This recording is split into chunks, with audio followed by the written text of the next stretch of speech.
Hi guys, and welcome back to another video. Sorry I've been a little bit absent off YouTube for a while, coming on sporadically, but I've been dealing with some health stuff. Okay, so if you've watched my last video, you saw that I got some GLOBELAND stamp sets. I cannot word today. For free. They sent me 4 of them. And this little bundle to the side is actually ones that I then went and purchased myself from their website, including this one that I did intend to use for this video and ended up using a different one. These stamp sets, I think I got, oh God, I don't know how many is there, way too many to count. But this entire bundle setting that I'm going through now, plus 3 bags of glass beads and some findings, all came to about $36, and that was including my shipping, which was quite high because I'm in the UK. So as you can see, these worked out at about between 99 cents and $2.99 per stamp set, which for those of you that don't like Temu and AliExpress, that is pretty much comparable prices, if not cheaper, than going to any of those websites. So if you want some cheap stamp sets, not to break the bank, head over to Globleland. The link down below will take you. And if you use the code, which is in the description below, it will give you money off because they have kindly given me a discount code for you guys to use. So jump on over if you want any of these stamp sets. They have literally hundreds of stamp sets. It took me hours to pick this bundle, and this is so cute. Look at these balls. I can't wait to play with that. As you can see, I've got like more than a dozen stamp sets here. So yeah, it was about $36 in total, including I think 16 of that was my shipping, because obviously UK, and it was quite a big box that they sent me. So we're going to play with them today. We're going to have some fun with some stamps and ink. I promised you that I would come back and make something with one of the stamp sets in the last video. So we're going to use that stamp today. And we're going to be playing with these really cheap ink pads from Amazon. Now, I decided I wanted to make some blended backgrounds to use as stamp sets. But I've noticed in my groups that I'm in, a lot of you are quite intimidated by watercolours and acrylic paints and don't really know how to make your own backgrounds. So I'm going to show you, you can use cheap craft ink pads and make some blended backgrounds without having to bust out watercolours or acrylic paints or anything like that. And this is super easy. They're easy to use, and these are the cheapest of the cheap. I think these sets were about between £6 and £8 each. I bought 2 because I wanted the range of colours. They do have slightly different colours, but you don't need 2 sets, you just need 1, and you've got a whole bunch of colours to make a blended background. Now what I will say is, if you're going to use cheap ink to do this, use absorbent paper. Don't use paper with a sheen or a shine or any kind of surface that's smooth, because the inks just smear. You want a paper that's going to grab that ink and suck it right in, because these are cheap inks.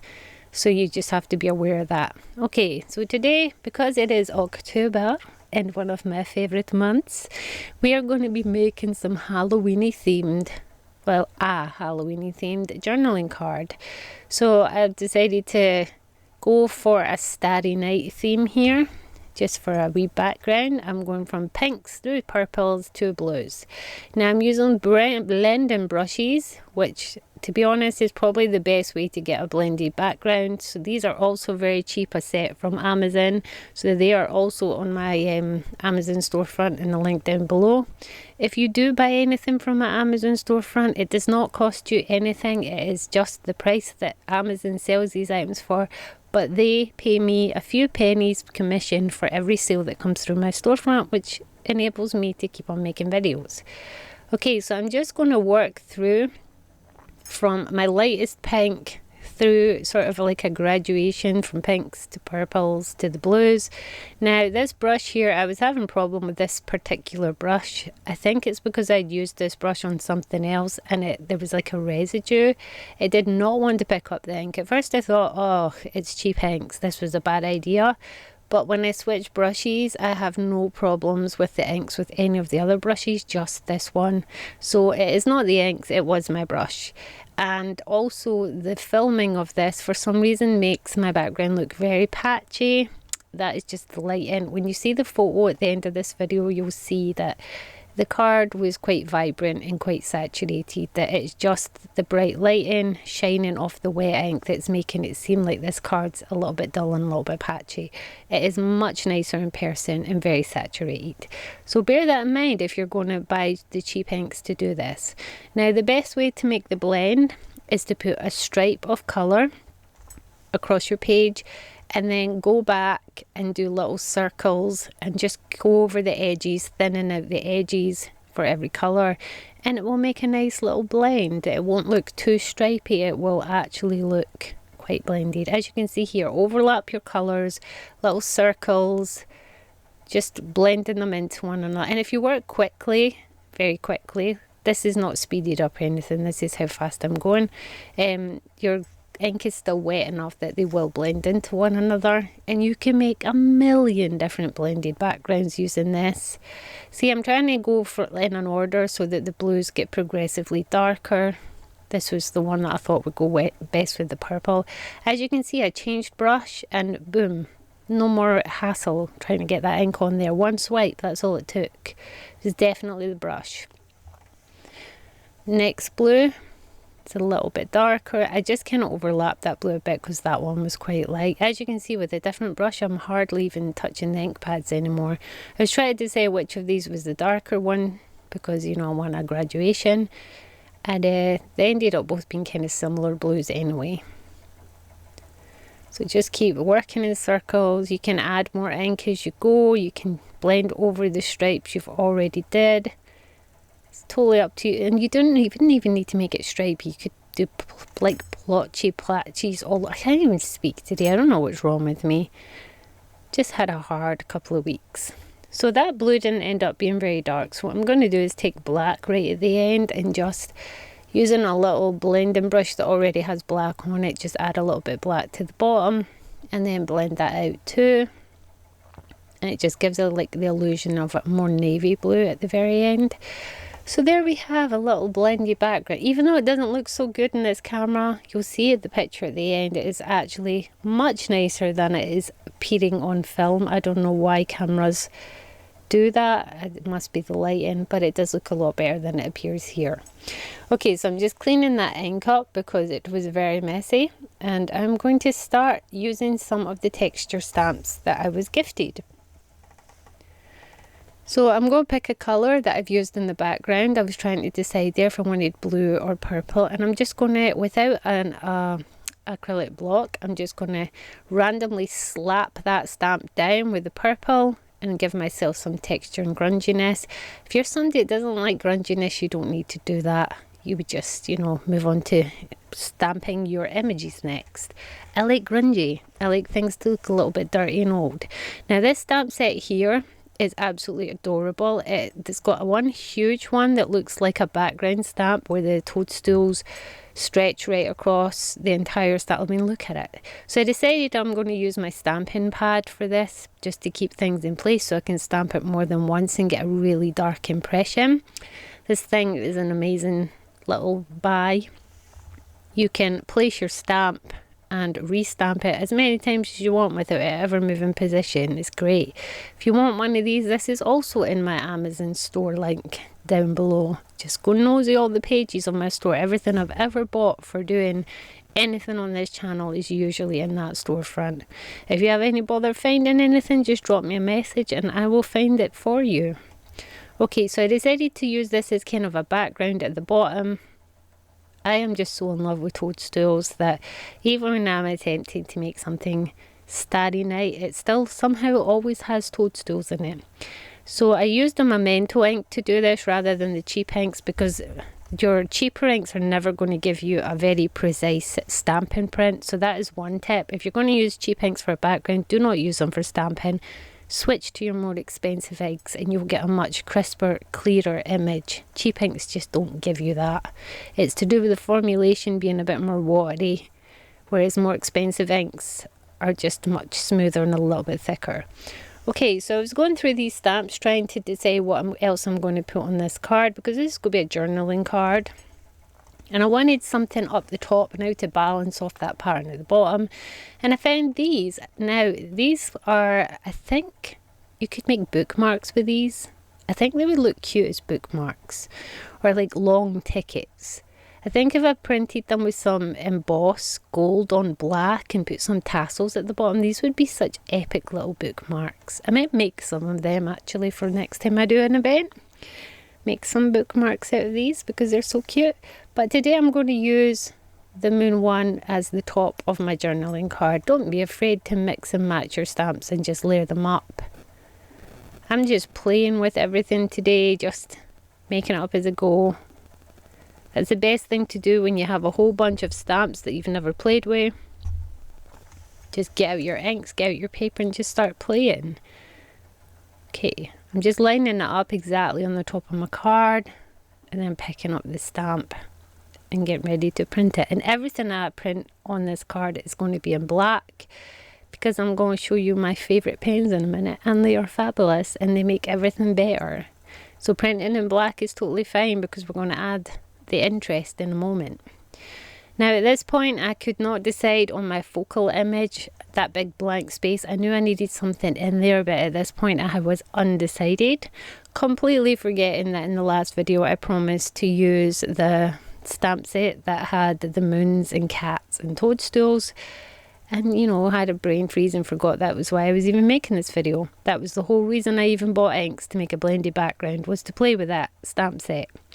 But you probably understand, you get excited, you get a whole bunch of new stuff and then you forget and you just play with everything else instead. It's kind of what I did here. But don't worry, I do go back to it. I do remember. So at this point I'm looking for things to add to my card. I'm looking through the stamp sets and asking myself why I have such an eclectic, you know, collection. Like sometimes, do you ever look at your stamp sets and think, why did I even buy this assortment? They don't even go together. That's kind of what I was thinking when I was looking at the stamp sets. I was thinking I bought such a weird assortment of stamps. But then I saw this one, which is more grungy, spotty stuff, and thought, oh, texture, background, got to use that. And that's pretty much how I make everything. It's mostly a case of looking through things and impulsively picking random stuff to slap together, and that's usually how things work out. I smudged that one a little bit, but it still looks cute. As you'll see, I switched to Memento ink here, and you can see between the blue splotches and the black splotches, the difference between the crispness. The blue ones, even though I only smudged one, they're still kind of bloody compared to how much more crisp the black is, and that's just the difference between expensive ink and cheap ink. Okay, these are my favourite pens ever. I just had to share these. These are J. Diction metallic pens. Now, I am a resin artist. That's my main medium. And I bought these forever ago. These are also in my Amazon storefront. These are the best metallic pens I've ever used in my life. And I've had a lot of metallic pens. I use these for everything. When I realised that I could use these on papers too, I started telling all my friends to buy these pens, and those who have bought them agree with me that these are the best metallic pens that they've ever bought for crafts. So if you want a set, I think the set of 3 is about £9.99 on Amazon, but trust me, I've had these ones for about 2 years and they are still very juicy, and I still use them on everything, and they've never run out on me yet. And when they do, I'll just be buying another set. The one I'm using is the bronzy one, which is my favourite colour. And here's where I make a kind of a boo-boo. I should never have filled in this little moon here. I got kind of pen happy. As soon as that gold comes out, all logic just flies out of my brain. I'm just like, ooh, where can I put it? I put it here, we'll dot it here. Let's colour in this. I just get a little bit gold pen happy. I didn't think that I had not put my focal image on yet. I coloured in the moon, and I shouldn't have. It comes back to bite me in the ass later, but it's okay. We still like it because it's gold. And when you can never not like gold.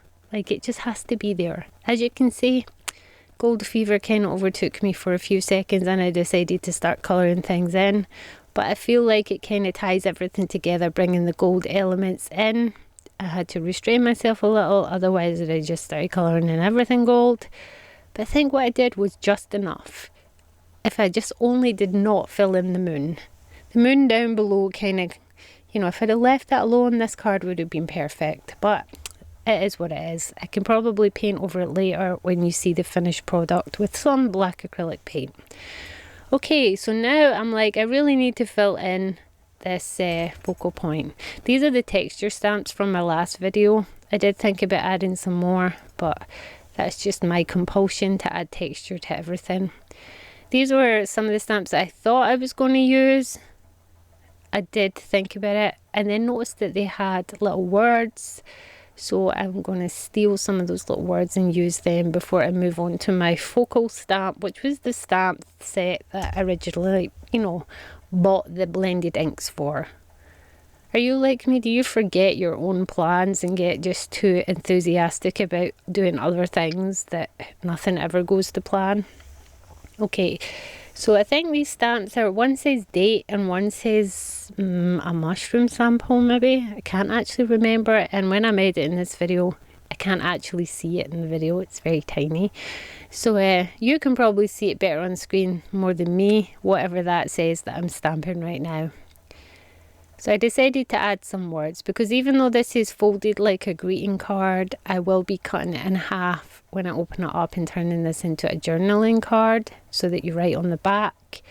So that's why I was putting a little date thing here. So cute. And then this last one is a shooting star. I seen that and I was like, oh, adorable.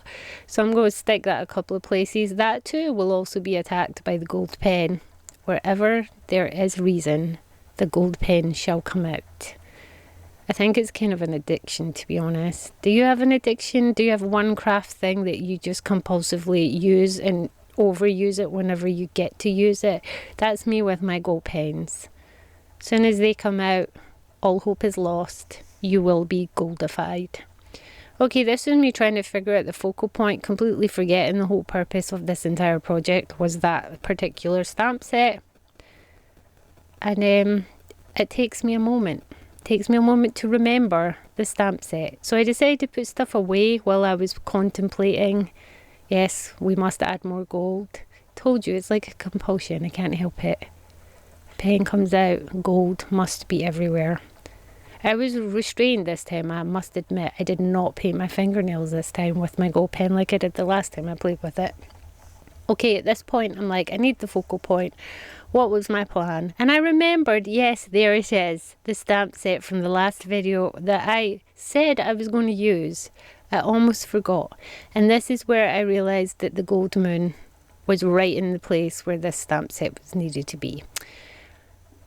But that was what happens when you have a little bit of a compulsion with gold pen syndrome. So I'm going to slap down my stamp, very aware that it's not going to cover my gold pen, because that is the delight of these pens. Not very much covers them. They're quite hard to cover. Ink most certainly does not, even permanent black ink. So I'm going to put my focal point here. I'm going to use my stamp pen pad. What even is this thing called? A stamp? I don't know, a stamp stand? I don't actually know what it's called, so good luck trying to find it in my Amazon store. Unless you scroll, I don't actually know what it's called. A stamping thingy. So I'm going to print that a couple of times just to get a really good dark impression. As you can see, the gold moon is coming back through because these shall not be covered. They like to bling. That's what I mean when I'm going to have to go back later with some acrylic paint and cover that little gold moon because it's kind of in the way and kind of ruins it, I think. See me picking up the pen? I'm seriously considering colouring things in. And then I was like, put the pen down. Or actually, maybe just colour it a little bit here. And maybe some dots here. And put the pen down. Put the pen down. Because I have a tendency to start colouring in everything. You see the hesitation there, where I do think about colouring in more. But logic prevailed. And I put the lid on. I did think about colouring the whole moon gold to cover that little tiny mistake. But I was like, no, leave it be. Leave it be. Sometimes it's enough. Okay, we're going to work on the back and put down the gold pen, girl. This is becoming more than an addiction. I decided that I'm going to cut this in half because it's going to be a journaling card. And here you get to witness that even with a ruler, I still cannot cut a straight line. I don't know what this is. This is like some kind of disorder. I have a ruler right there, and yet I still do not cut a straight line. I've just given up at this point. Do you know what will fix it? Do you know what hides all mistakes? Gold pen. Let's just grab that again, just, you know, colour that little corner, and no one will ever know. And it's pretty, so we can ignore it. Gold pen fixes everything. It does, trust me. Go buy one, you'll find out it fixes everything in your life. Okay, so we're going to work on the back. And because it's going to be a journaling card, I don't know what I'm doing here. Look at the mess in my hands. I think I just started having a conversation with myself about how amazing my gold pen was. So because this is going to be a journaling card, we're going to give some lines. And I do begin with the intention of making these straight. I'm using my little trick here, which is the edge of a metal ruler and an ink pad. And you can see I line it up so pretty and I make it all sort of straight. And I have like confidence that I can make these straight. And then I only printed half a line. And I tried to fix it. And my confidence is still high at this point. And I'm thinking, just follow the lines. Follow the lines. And yet, if I can't even cut a straight line with a ruler, what is the chances I can make a straight line with a ruler and ink? Very, very slim. So I gave up. I just abandoned that idea and decided to eyeball it. But I have since discovered that I must have squintle vision, because when I eyeball anything, straightness goes out the window. And as you can see, this gets wonkier and wonkier. So here we go. I am putting on my wonky lines to make this a journaling card. How are they getting worse? Can I not see that? Did I really not see how bad they were? Or did I just embrace it and just carried on? So anyway, I'm adding a line vertically just to make it look more notebookish. It did not detract from how squint these lines were, but you know what, I don't even care anymore. Once I write on it, my writing's atrocious. You're never going to notice the lines are squint because you're going to be too appalled by the atrociousness of my writing if you ever read my journaling card. And I did try to give it some brown gungy, but I used the ink buffer that I used on black, somehow thinking it would cancel it out. No, black is never going to be cancelled out by brown. So I embraced it instead and just made it look dirty, like I deliberately used black, because that's just how we roll. As Bob Ross says, there are no mistakes, there are only happy mistakes. And everything can be fixed with gold pen. See? Just looks deliberate now. Gold just somehow makes it work. And you don't even notice the squint lines anymore because your eyes are drawn to the fabulousness of the gold. That's why I turned it over really quick, so you couldn't argue with me on that point. But I decided to put something down here, and it was 100% not to hide the squintness of the lines down there. It was totally because I just decided these mushrooms were too cute to bypass. I mean, look at them. They have words in them. They're the cutest thing ever. I mean, look at them. They're so cute. So yeah, I decided to put a little mushroom down there, not at all to hide the squintness of my lines, and totally just because it was cute. And I think this is probably going to be the end of this journaling card. It looks fabulous. Well, it will when I put on the toadstool. And look how good these stamps are. That was straight out of the packet, straight to an ink pad, straight to paper, and it's a perfect impression. No sanding, no messing with your stamps, just straight to good impression. I just love Globleland stamps. They're very good quality. And it's fabulous. Look at it. Now I'm going to pop up a little picture of how it looks in reality and ignore the gold moon. These were some that I did as my testers, as you can see. Fabulous. This is what little index card samples. That gold moon kind of spoils it, but I'll try and fix it. But look at it, it's so cute. So I hope you have a little pop along to look at the stamp sets that Globleland makes, and maybe have a think about buying some cheap ink so that you too can make blended backgrounds. And I will catch you in the next video. So long, peoples.